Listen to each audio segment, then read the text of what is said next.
New Durga jewellers Sirsa.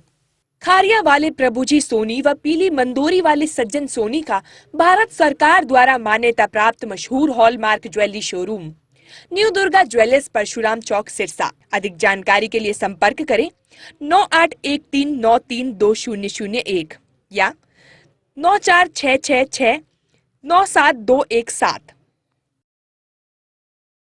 नमस्कार, स्वागत आपका के हरियाणा पे। मैं हूं आपके साथ रमेश जाखड़। पिछले दिनों मैंने आपको एक खबर दिखाई थी खारिया गांव की कि आखिर किस प्रकार से एक 13 साल की मासूम नाबालिग के साथ अनहोनी घटना जो है वो घट जाती है। उसके सामने रहने वाला पड़ोसी जो है वो उसके साथ संबंध बनाता है, जिससे कि एक यूँ कहें कि बहुत बड़ी घटना इसको हम कह सकते हैं और एक बहुत दुखदायी घटना जो है वो इसको हम कह सकते हैं कि हमारे सामने देखने को मिली थी।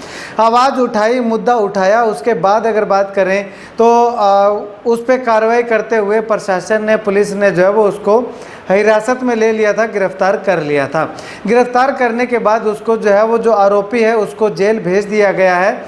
अब जेल में जो है वो उसको कितने दिनों की न्यायिक हिरासत में भेजा है या उसको सीधा जेल भेज दिया गया है, वो अभी तक बात जो है वो नहीं हो पाई है। एसएचओ साहब से पिछले 2 दिनों से लगातार मैं संपर्क करने का प्रयास जो है वो कर रहा हूँ, लेकिन बातचीत जो है वो नहीं हो पा रही है। खैर, आने वाले समय में उनसे बातचीत करके पूरा मामला जो है वो आपको बताने का प्रयास करेंगे, लेकिन उससे पहले सोचा कि आप लोगों को ये सूचना जो है वो देनी बहुत ज़्यादा ज़रूरी हो जाती है कि इतना एक संगीन अपराध है और उसके बाद में एक खबर लगाने के बाद जब दूसरी खबर नहीं आती है तो बहुत सारे सवाल जो है वो खड़े होते हैं कि आखिर दूसरी खबर क्यों नहीं आई। ये कोई नहीं जानता, कोई नहीं सोचता कि हो सकता है कि उस पर कार्रवाई हो गई होगी। तो यही कहानी इस केस में देखने को मिली है कि उस अपराधी पे, जो आरोपी था, उस पे कार्रवाई हो चुकी है। और उसमें अगर धारा की अगर बात करें, कौन कौन सी धारा के तहत जो है वो उस पे कार्रवाई हो रही है, तो पोक्सो एक्ट की 2 धाराएं जो है वो उसके ऊपर लगी हैं। एक तो जो है वो पोक्सो का अगर बात करें तो the protection of children from sexual offence act 2012 की जो धारा है, सेक्शन जो है वो 12 लगा है। दूसरा जो है दी protection of children from sexual offence act 2012 की धारा 4 जो है वो लगी है। यानी कि 2 तो धाराएं पोक्सो एक्ट की लगी हैं और 3 धाराएं जो है वो भारतीय न्याय संहिता की लगी हैं।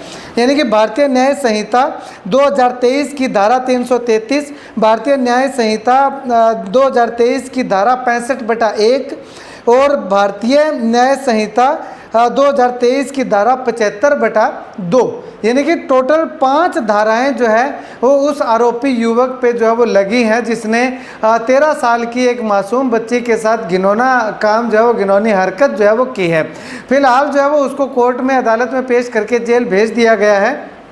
अब आने वाले समय में उसका केस चलेगा, तारीखें जो है वो उसकी आएंगी, वकीलों के आपस में बहस होगी। उसके बाद में आने वाले समय में जो है वो क्या कुछ कोर्ट जो है वो उसको सज़ा सुनाती है, वो आने वाला वक्त बताएगा। लेकिन फ़िलहाल अगर बात करें तो ये जो पोक्सो एक्ट है ये नॉन बेलेबल ऑफेंस है, तो इसमें जो है वो जमानत मिलना, जल्दी जमानत मिलना या 6 महीने या साल तक जमानत मिलना मुश्किल सा प्रतीत हो रहा है। वहीं अगर बात करें तो इनके परिवार के लोग, जिस युवक को सजा हुई है या जिस युवक को जेल भेजा गया है, जिसने, जो आरोपी माना जा रहा है, उसको, उसके परिवार के लोग भी जो है वो कुछ कहने की बात कह रहे थे कि हम लोग भी जो है वो अपना पक्ष रखना चाहते हैं, हमारा जो बेटा है, भाई है, वो निर्दोष है।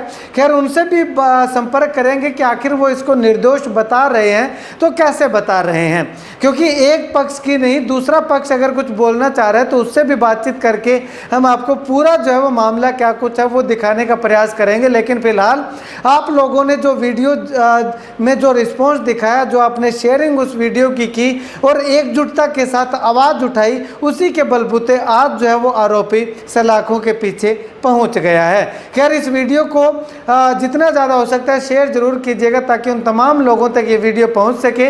और यहाँ पे धन्यवाद भी करना चाहूँगा पुलिस प्रशासन का कि जिन्होंने समय रहते जो है ज़्यादा इस मुद्दे को गरमाने से पहले ही आरोपी युवक को काबू करके, हालांकि 20 दिन बाद बेशक किया हो, लेकिन उसको जो है वो वो काबू करके पकड़ करके जो है वो जेल भेजने का काम जो है वो किया है। खैर पूरा मामला क्या कुछ है, एसएचओ साहब क्या कुछ कहते हैं, कैसे काबू किया, क्या उसने कबूल किया है, क्या उस पर कार्रवाई जो है वो की जा रही है, क्या उसका जो है वो अगर बात करें तो रिमांड मांगा जाएगा, रिमांड पे जो वो आएगा, या क्या कुछ आने वाले समय में और कुछ होना है, वो जो है वो आने वाले समय में एसएचओ साहब से बातचीत करके ये आपको बता पाएंगे। फिलहाल के लिए बड़ी खबर यही है कि 13 साल की मासूम के साथ दरिंदगी करने वाला आरोपी जेल भेजा जा चुका है। इस वीडियो को लेकर के अपनी राय कमेंट सेक्शन में कमेंट करके ज़रूर बताइएगा।